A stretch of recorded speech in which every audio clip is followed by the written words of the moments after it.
Hey guys, Financial Dan here. The other day I posted in an online discussion about Bitcoin. I said that while it's possible I could be missing out by not buying Bitcoin, I'd still rather put my money into other assets. I used a couple examples such as gold and real estate. I also used the stock market as an example of something I'd much rather put my money into over Bitcoin. I got a number of responses, but one in particular stood out to me. One person responded by saying, You think Bitcoin is different than investing in the stock market? and that really caught my attention because yes, it is different. Very different. So today I'd like to explain to you how Bitcoin is different from the stock market and why I'm okay taking the chance of missing out on Bitcoin. First off, we need to go over what is the stock market because clearly there's some misconceptions out there. A lot of people seem to think that the stock market is analogous to a casino, that it's some sort of mystical gambling machine where you put your money in and it could go up or it could go down.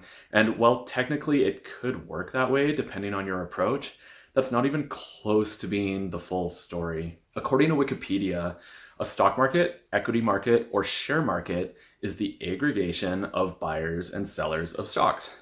So then, what is a stock? A stock simply entitles its holder to part ownership of a business. The specifics of how this works could be a whole video of its own, but essentially, if a company has 1,000 shares in circulation and you own 10 of them, then you're entitled to 1% of all the assets, profits, and voting power within that business. Most companies listed on the stock market have millions or even billions of shares in circulation, but the basic principle remains the same. Over the long term, if a business is successful and remains profitable, its shareholders will reap the benefits, whether it be through the stock price eventually increasing or by receiving dividend payments. And sure, over the short term, a stock's price can be greatly influenced by investor sentiment and emotion, which contributes to the wild swings you can see in the stock market. But if you own a percentage of a business that's profitable, you essentially own a percentage of a money-making machine. Now, let's take a look at Bitcoin. Bitcoin is what's known as a cryptocurrency. Like all currencies, the purpose of a cryptocurrency is to facilitate transactions between people. What makes cryptocurrencies unique from other currencies, though, is that they use what's known as blockchain in order to track all the transactions that take place.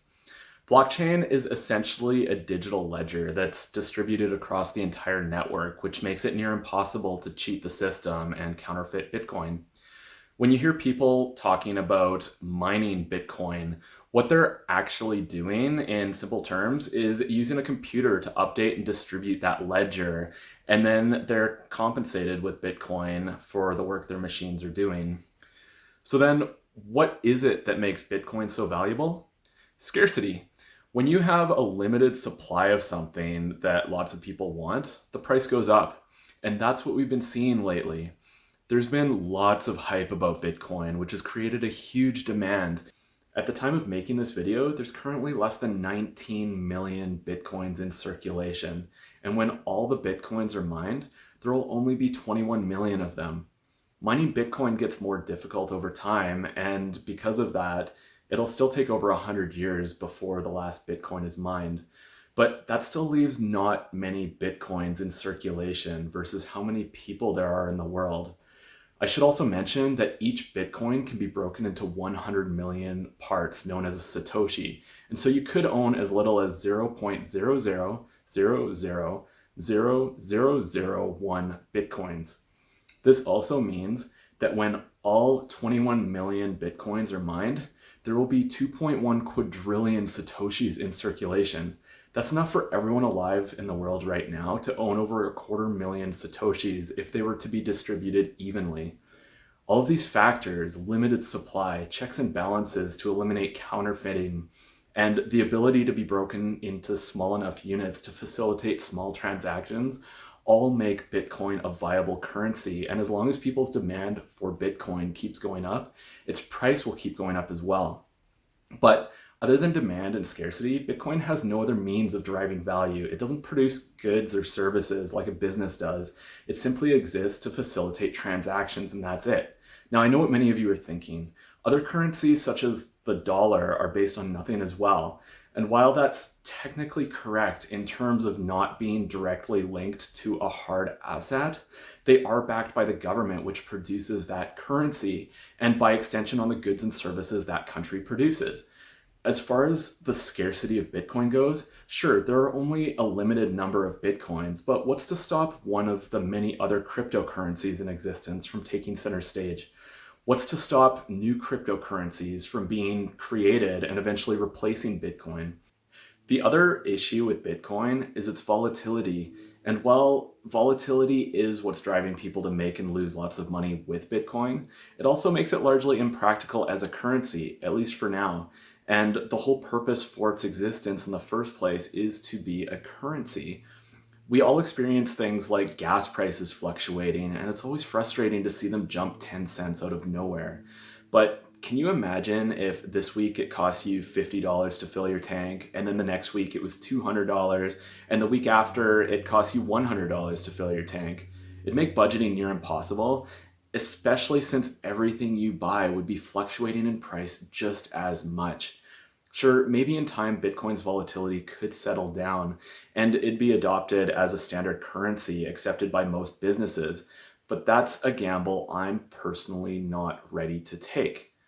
So yes, I could very well be missing out on buying a relatively inexpensive piece of the new world currency, but I'm okay with that if it means avoiding the risk that Bitcoin is just a fad and it doesn't get adopted long term.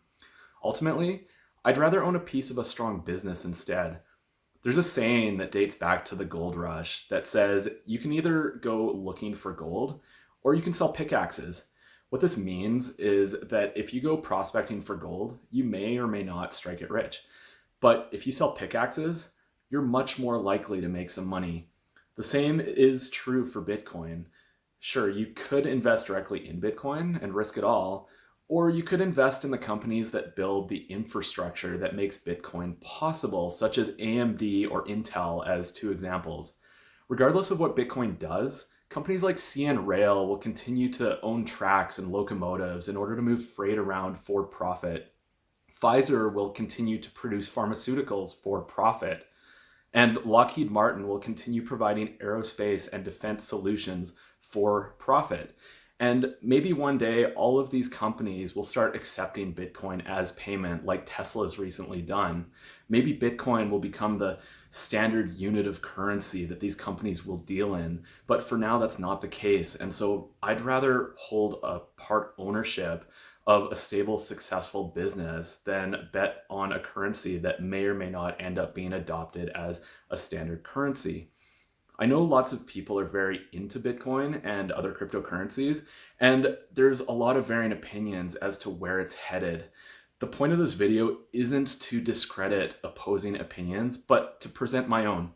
I'm sure there's things that I've missed, and it's very possible that I've overlooked some crucial information when assessing Bitcoin as a potential investment option. And if that's the case, I'd love to hear about it in the comments below. Do you own Bitcoin or other cryptocurrencies? Why or why not? All right, guys, I really hope that you enjoyed this video and that you found it informative. If you did, definitely hit that like button and feel free to subscribe and ring that notification bell so you can be notified whenever I release new content. Also, feel free to check out my Patreon page, which I've linked down in the description below, where you'll have access to the financial tools that I've built and that I use on a daily basis to keep track of my own finances. I really appreciate your support. Thanks for watching, and I'll see you next time.